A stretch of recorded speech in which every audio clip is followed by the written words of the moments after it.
afternoon, Andrew Sanfilippo here.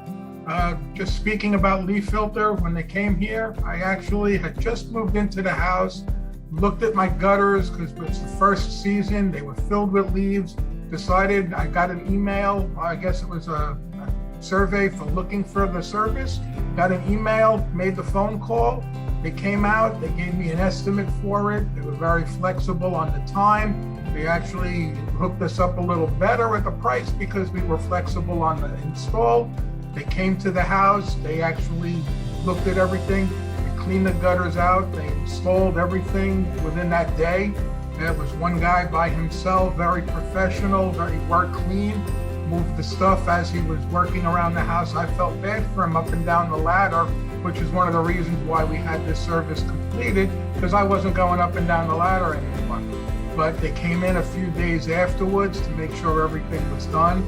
They sent me several emails to confirm everything is going well after a couple of rainstorms and whatever we had done. But otherwise, I recommend them very highly.